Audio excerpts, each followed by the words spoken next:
मी श्रुती कुलकर्णी या बुलेटिनमध्ये आपलं स्वागत। बुलेटिनच्या सुरुवातीला महत्त्वाच्या बातम्यांचा वेगवान आढावा आजच्या 80 बातम्यांमधून। ऑपरेशन सिंदूरमध्ये भारताने पाकिस्तानचे 600 ड्रोन हाणून पाडल्याची सूत्रांची माहिती। 8 आणि 9 तारखेच्या रात्री पाकिस्तानने हवाई हद्दींचा केला होता भंग। पाकिस्तानने पश्चिमेकडच्या सीमेवर 1000हून अधिक तोफा केल्या होत्या तैनात। 750 छोट्या आणि मध्यम पल्ल्यांच्या क्षेपणास्त्र ठेवली होती सज्ज। हे पाहून भारताकडून रातोरात हवाई संरक्षण यंत्रणा सक्रिय करून पाकला प्रत्युत्तर। पाकिस्तानच्या हल्ल्यानंतर भारतीय लष्कर आणखी काउंटर ड्रोन सिस्टीम खरेदी करणार असल्याची माहिती। एअर डिफेन्स कोरचा BEL सोबत करार।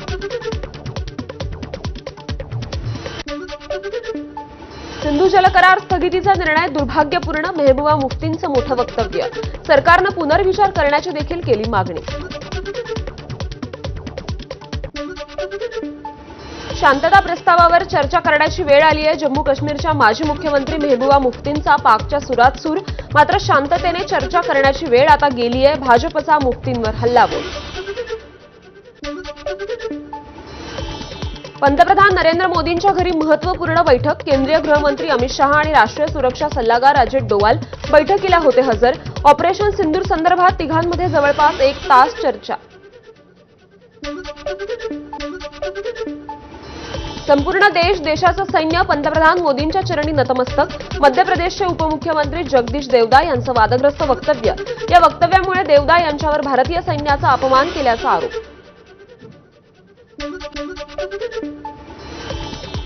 ट्रम्प भारतावर का पिसाटले आहेत जरा कळू द्या। अमेरिकेशी भारताचे संबंध नेमके काय आहेत याचा खुलासा निदान परराष्ट्र मंत्री जयशंकर यांनी तरी करावा। सामनातून भाजपवर हल्लाबोल। मुंबई छत्रपती शिवाजी महाराज आंतरराष्ट्रीय विमानतळाने सेलेबी सोबतचा करार रद्द केल्यानंतर आता इंडो थाई एअरपोर्ट सर्व्हिसेसला अंतरिम ग्राउंड हँडलिंग सेवेसाठी नियुक्त करण्यात आले। तुर्की आणि अझरबैजान सोबतच्या व्यापारावर बहिष्कार। देशभरातील 125हून अधिक शीर्ष व्यावसायिक नेत्यांचा मोठा निर्णय। सर्वपक्षीय खासदारांचे 8 ग्रुप परदेशात जाणार। जास्तीत जास्त देशात जाऊन भारताची बाजू ठामपणे मांडणार। ऑपरेशन सिंदूर संदर्भात पंतप्रधान नरेंद्र मोदींचा निर्णय। खासदार सुप्रिया सुळेंनी दिली माहिती। भारत लवकरच हाफिज सईद, मसूद अझहर, दाऊद सारख्या मोस्ट वॉन्टेडची यादी पाकला सोपवणार। दोन्ही देशांमध्ये संबंध सुधारावेत असं वाटत असेल, विश्वसनीयता सिद्ध करायची, मग दहशतवादी द्या, भारताचं पाकला आव्हान। डोंगरात लपलेल्या दहशतवाद्यांना टिपण्यासाठी नवीन योजना तयार। भारतीय लष्कराच्या एका वरिष्ठ अधिकाऱ्याची माहिती। संजय राऊत यांच्या बहुचर्चित नरकातला स्वर्ग या पुस्तकाचं आज प्रकाशन। रवींद्र नाट्य मंदिरात प्रकाश सोहळा।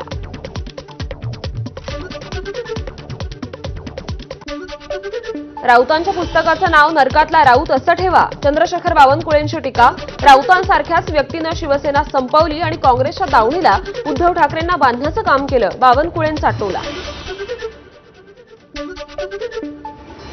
राऊतांनी बाळासाहेबांच्या विचारांवर निष्ठा ठेवून काम केलं असतं तर त्यांना नरक किंवा स्वर्गातला नरक पाहण्याची वेळ आली नसती। एकनाथ शिंदेंची राऊतांच्या नरकातील स्वर्ग या पुस्तकावर टीका। संजय राऊतांनी अर्ध अपूर्ण पुस्तक लिहू नये, पूर्ण पुस्तक लिहावं। त्याला नरकात पोहोचवण्याचं काम उद्धव ठाकरे करतील। नितेश राणेंची राऊतांच्या पुस्तकावर प्रतिक्रिया। एवढ्या मोठ्या लोकांबद्दल संजय राऊतांनी बोलणं योग्य नाही। संजय राऊतांच्या पुस्तकातील आरोपावर गुलाबराव पाटलांची प्रतिक्रिया। उद्धव ठाकरेंची आज सर्व आमदार, खासदार आणि जिल्हा प्रमुखांसोबत बैठक। आगामी महानगरपालिकेच्या निवडणुकांच्या तयारीच्या दृष्टीनं आजची बैठक आहे। महाराष्ट्र हितासाठी जे सोबत येतील आम्ही त्यांच्यासोबत। सेटिंग राजकारण नाही, आम्ही स्वच्छ दिलानं एकत्र यायचं ठरवतोय। आदित्य ठाकरेंचं मनसेसोबतच्या युती संदर्भात वक्तव्य। स्थानिक स्वराज्य संस्थांच्या निवडणुका 2 टप्प्यात होण्याची शक्यता आहे। पहिल्या टप्प्यात जिल्हा परिषदा आणि पंचायत समित्या तर दुसऱ्या टप्प्यात महापालिका निवडणुका होण्याचा अंदाज। ऑक्टोबरमधल्या दिवाळीनंतर या निवडणुका होण्याची शक्यता। मराठा समाजाला 10% आरक्षण देण्याच्या राज्य सरकारचा निर्णय। त्याला आव्हान देणाऱ्या याचिकांवर नव्याने सुनावणी। सरन्यायाधीशांच्या अध्यक्षतेखाली विशेष पूर्णपीठ स्थापन। लवकरच सुनावणी।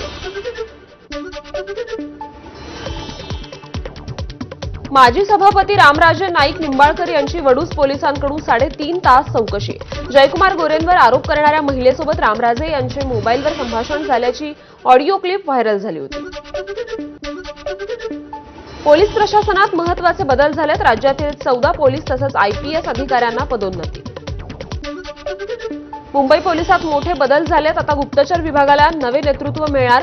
मुंबई पोलीस विभागासह पोलीस आयुक्त गुप्तचर विभाग या नवीन पदाच्या निर्मितीला औपचारिक मान्यता। आयपीएस अधिकारी आरती सिंग यांच्याकडे या विभागाची सूत्र। ठाण्यातील नितीन कंपनी उड्डाणपुलावरील वाहतूक 25 मे पर्यंत रात्री 11 ते पहाटे 5 वाजेपर्यंत राहणार बंद। मेट्रो स्थानकाच्या छत उभारणीच्या कामांमुळे वाहतूक पोलिसांचा निर्णय। ठाण्यातील मेट्रोच्या कामांमुळे वाहतुकीत बदल। नितीन कंपनी उड्डाणपूल बंद केल्यानं येथील वाहतूक स्लिप रोडनं नितीन जंक्शन, कॅडबरी जंक्शन आणि कापूर बावडी वरून पुढे जाईल। वाहतूक शाखेचे पोलीस उपायुक्त पंकज शिरसाट यांची माहिती। हार्बर मार्गावर रविवारी वडाळा ते मानखुर्द दरम्यान अप आणि डाऊन मार्गावर मेगा ब्लॉक असेल। सकाळी 11 ते संध्याकाळी 4 पर्यंत हा ब्लॉक असेल। या काळात लोकल सेवा बंद राहतील। प्रवाशांना ट्रान्स हार्बरवरून प्रवासाची मुभा असेल। मध्य रेल्वेच्या ठाणे आणि कल्याण स्थानकादरम्यान अप आणि डाऊन जलद मार्गावर उद्या मेगा ब्लॉक। सकाळी 10:40 पासून दुपारी 3:40 ब्लॉक असेल। पश्चिम रेल्वेवर आज रात्रकालीन ब्लॉक। वसई रोड ते भाईंदर दरम्यान मध्यरात्री 12:30 ते रविवारी पहाटे 4 वाजेपर्यंत ब्लॉक असेल। ब्लॉक काळात धीम्या लोकल जलद मार्गावर वळवण्यात येतील। मध्य रेल्वेवरील पाणी साचण्याची शक्यता असलेल्या 33 संवेदनशील ठिकाणांचा शोध घेणं सुरू आहे। मुसळधार पावसातही लोकल सेवा सुरळीत राहावी या दृष्टीनं उपाययोजना करण्यात येत आहेत। पाण्याचा उपसा करण्यासाठी 112 पंप बसवण्याचं नियोजन।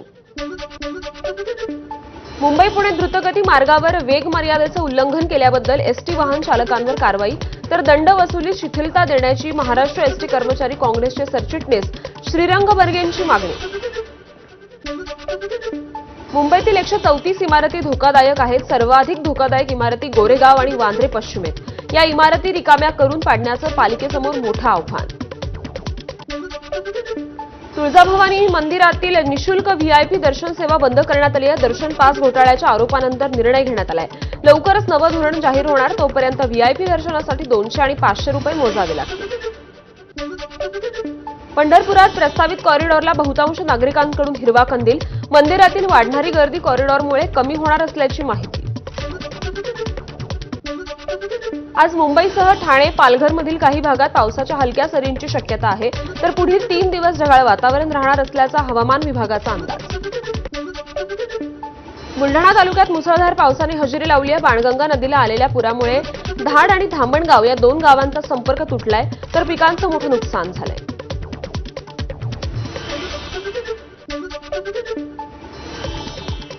धुळ्यात वळवाच्या पावसामुळे कांद्याला मोठा फटका।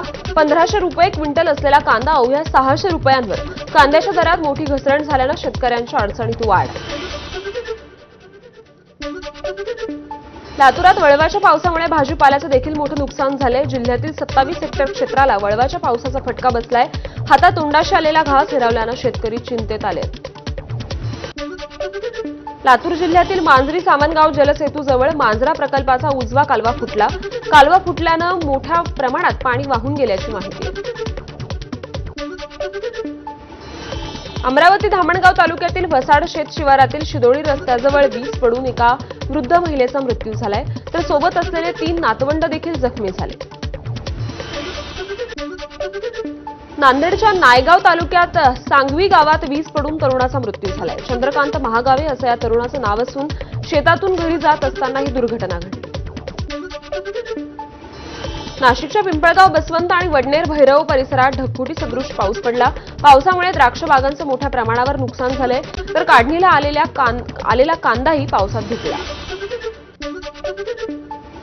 यवतमाळच्या दिग्रस शहरात वळवाच्या पावसाची हजेरी। अचानक आलेल्या पावसामुळे नागरिकांची तारंबळ। पावसामुळे काही भागात भुईमूग पिकाचं नुकसान। नाशिकच्या येवल्यातील नगरसूल आणि अंदरसूलमध्ये वादळी वाऱ्यासह जोरदार पाऊस पडला। पावसामुळे शेती पिकाचं मोठं नुकसान झालंय। वसई विरार शहर महानगरपालिकेतील नगर रचना विभागाचा उपसंचालक YS रेड्डी पुन्हा एकदा चर्चेत। 2016 नंतर तब्बल 9 वर्षांनंतर ही करोडोंचा घबाड या अधिकाऱ्याकडे सापडल्यानं खळबळ। 10वीच्या परीक्षेत गुण देताना कोल्हापूर विभागाकडून अक्षम्य चूक झाली आहे. कोल्हापूर विभागातील तब्बल 278 क्रीडा विद्यार्थ्यांना कमी गुण देण्यात आलेत. कोल्हापूर विभागातील अधिकाऱ्यांनी चूक मान्य केली. लातूर जिल्ह्यातून जाणारा परभणी जहिराबाद महामार्ग 60 फुटाचा करावा या मागणीसाठी वडवळ ग्रामस्थांचं उपोषण सुरू आहे. पुणे पोलीस दलात मोठी खळबळ माजली आहे. जमिनीच्या वादात आर्थिक फायद्यासाठी पदाचा गैरवापर केल्याप्रकरणी चंदननगर पोलीस ठाण्याचे तत्कालीन वरिष्ठ पोलीस निरीक्षक राजेंद्र लांडगेंवर गुन्हा दाखल करण्यात आला. सोलापूर जिल्हा नियोजन समितीच्या बैठकीत लोकप्रतिनिधींनी वाचला आरटीओ आणि पोलीस विभागाच्या गैरकारभाराचा पाढा. आरटीओ अधिकाऱ्यांकडून शेतकऱ्यांची लूट सुरू असल्याची सोलापूर जिल्ह्यातील आमदारांची तक्रार आहे. आदित्य ठाकरे पर्यटन मंत्री असताना सिंधुदुर्ग जिल्ह्यातील पर्यटनासाठी 2.5 वर्षात 1 रुपया खर्च केला नाही. निलेश राणेंची आदित्य ठाकरेंवर टीका. वैभव नाईकांनी आमदारकीच्या काळात भ्रष्टाचार आणि ठेकेदाराकडून फक्त कमिशनचे पैसे लाटले. आमदार निलेश राणेंची वैभव नाईकांवर टीका. मुंबई छत्रपती शिवाजी महाराज आंतरराष्ट्रीय विमानतळावर केनियन महिलेकडून 15.71 कोटींचं लिक्विड कोकेन जप्त करण्यात आलं. हा अंमली पदार्थ तिने बॉडी लोशनच्या ट्यूबमधून आणला. महिलेला अटक केलं असून पुढील कारवाई सुरू आहे.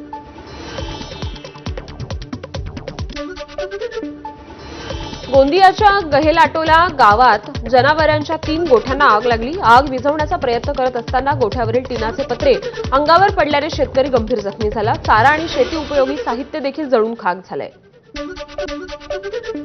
पुण्यातील रविवार पेठेत असणाऱ्या एका इमारतीच्या दुसऱ्या मजल्यावर गाय अडकली. अडकलेल्या गायीचं रेस्क्यू ऑपरेशन पूर्ण करण्यात आलं. क्रेनच्या सहाय्यानं गायीचं रेस्क्यू ऑपरेशन करण्यात आलं. सराईत चोरी करणाऱ्या 2 महिला आरोपींना भांडूप पोलिसांनी मोठ्या शिताफीनं अटक केली आहे. उषाबाई दगडू मकाळे आणि लीलाबाई सूर्यभान ढोकळे अशी दोन्ही महिला आरोपींची नावं आहेत. बीडच्या केजमध्ये कंटेनरने एकाला चिरडलं. केजहून अंबाजोगाईकडे येत असलेल्या कंटेनरची 8 ते 10 गाड्यांना धडक. चालक मद्यधुंद अवस्थेत गाडी चालवत असल्याची माहिती. पोलीस असल्याची बतावणी करून वृद्ध नागरिकांना फसवणारा तोतया शिर्डी पोलिसांच्या जाळ्यात. जाकीर उर्फ जग्गू युसुफ खान असं आरोपीचं नाव आहे. धाराशिव जिल्ह्यात 3 जूनपर्यंत नो फ्लाईंग झोन लागू. दहशतवादी संघटनांनी ड्रोनद्वारे हल्ल्यांची शक्यता वर्तवल्यानं पोलिसांकडून खबरदारी म्हणून सुरक्षेच्या दृष्टीनं सूचना देण्यात आल्या. कल्याणच्या बिर्ला कॉलेज रोडवर भीषण आग लागली. मद्यधुंद कार चालकाचा ताबा सुटल्यानं 4 ते 5 दुचाकींना धडक. घटनेत 1 जण जखमी झाला असून कार चालकाला पोलिसांनी ताब्यात घेतलंय.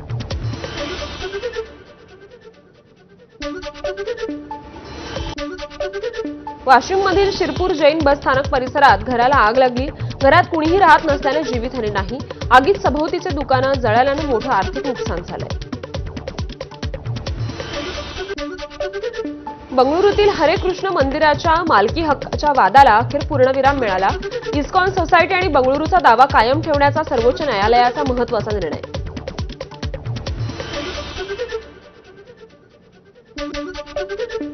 हाँगकाँगमध्ये कोरोनाचे 31 रुग्ण आढळले असून सिंगापूरमध्ये कोविडच्या रुग्णसंख्येत 28% वाढ झाली आहे. सिंगापूरला सतर्कतेचा इशारा देण्यात आलाय. चीन आणि थायलंडमध्येही रुग्ण वाढण्याचा अंदाज आहे. इटलीच्या पंतप्रधान मेलोनीचे स्वागत करण्यासाठी अल्बानियाचे पंतप्रधान एदी रामा गुडघ्यावर बसले. त्यांनी रेड कार्पेटवर गुडघ्यावर बसत मेलोनींचं स्वागत केलं. एकता कपूरचा हिट शो क्योंकि सास भी कभी बहू थी जिओ हॉटस्टारवर 20 भागांच्या मिनी मूव्ही सिरीजमध्ये येणार. रोनित रॉय आणि अमर उपाध्याय यांनी आनंद व्यक्त केला. अभिनेता अनिल कपूरने ऑपरेशन सिंदूरबद्दल केलेल्या पोस्टमुळे नेटकऱ्यांकडून टीका करण्यात येते. ऑपरेशन सिंदूरबद्दल उशिरा पोस्ट लिहिल्यानं चाहत्यांना ते आवडलं नाही. चाहत्यांचा कमेंट सेक्शनमध्ये अनिल कपूरवर टीकेचा भडीमार. हरिहरा वीरा मल्लूची पहिली झलक समोर आली आहे. पॉवर स्टार पवन कल्याण सिनेमात योद्धा दाखवण्यात आलाय. डाकूच्या भूमिकेत दिसणार आहे तर बॉबी देओल औरंगजेबच्या भूमिकेत दिसेल. चित्रपट 12 जून रोजी थिएटरमध्ये प्रदर्शित होईल. 19 वर्षांनंतर राणी मुखर्जी शाहरुख खान सोबत काम करणार. सिद्धार्थ आनंदच्या किंग चित्रपटात स्क्रीन शेअर करणार. ज्येष्ठ अभिनेते अनुपम खेर यांचा कान्स फिल्म फेस्टिवलमध्ये क्लासिक टक्सिडो लुक. आगामी तन्वी द ग्रेट चित्रपटाच्या स्क्रीनिंगसाठी अनुपम खेर यांची कान्समध्ये हजेरी. कान्स चित्रपट महोत्सव अखेर सुरू झालाय. अनेक भारतीय सेलिब्रिटींची रेड कार्पेटवर उपस्थिती. नितांशी गोयल, अनुपम खेर, जॅकलिन फर्नांडिसची कान्स फिल्म फेस्टिवलच्या रेड कार्पेटवर धमाल. मिसिंग लेडीज आणि all we imagine as a light मधील अभिनेत्री छाया कदमची कान्स फिल्म फेस्टिवलला हजेरी. छाया कदमकडून कान्स 2024 मधील आठवणींना उजाळा. जेम्स बॉन्ड चित्रपटाचे अभिनेते जो डॉन बेकर यांचं निधन झालंय. वयाच्या 89व्या वर्षी त्यांनी अखेरचा श्वास घेतला. 1973च्या वॉकिंग टॉल चित्रपटात शेरीफ बुफोर्ड पुसरच्या भूमिकेसाठी जो डॉन बेकर म्हणून त्यांची ओळख होती.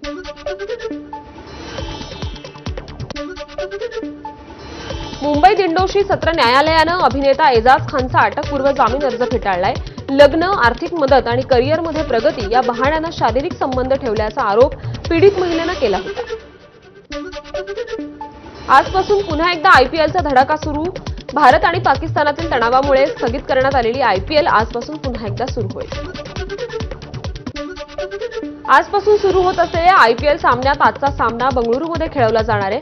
आज रॉयल चॅलेंजर्स बंगलोर विरुद्ध कोलकाता नाईट रायडर्स यांची लढत असेल. नीरज चोप्राची दोहा डायमंड लीगमध्ये विक्रमी कामगिरी. तिसऱ्या प्रयत्नात नीरजकडून 90.23 मीटर लांब भालाफेक. नीरजनं कारकिर्दीत पहिल्यांदाच 90 मीटरचा टप्पा ओलांडलाय. क्रिकेटसाठी योगदान देणाऱ्या दिग्गजांचा वानखेडे स्टेडियमवर गौरव करण्यात आला. टीम इंडियाचा हिटमॅन रोहित शर्माच्या नावानं स्टँडचं नामकरण. कसोटी क्रिकेटमधून निवृत्ती घेतल्यानंतर रोहित शर्मा पहिल्यांदाच मोठ्या सोहळ्यात सहभागी झाला. मुंबईच्या वानखेडे स्टेडियमवर भव्य सोहळा संपन्न. भारताचे माजी कर्णधार अजित वाडेकर आणि शरद पवार यांच्या नावानं देखील स्टँडचं नामकरण करण्यात आलं.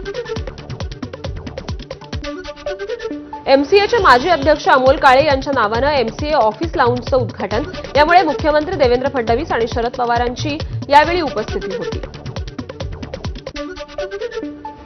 एमसीएला आणि मुंबईला वानखेडे व्यतिरिक्त अजून एक स्टेडियम बांधायला महाराष्ट्र सरकार जागा देणार.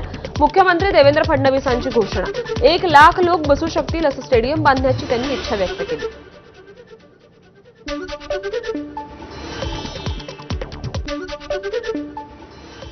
आणि आता एक बातमी सविस्तरपणे पाहूयात. पिंपरी चिंचवड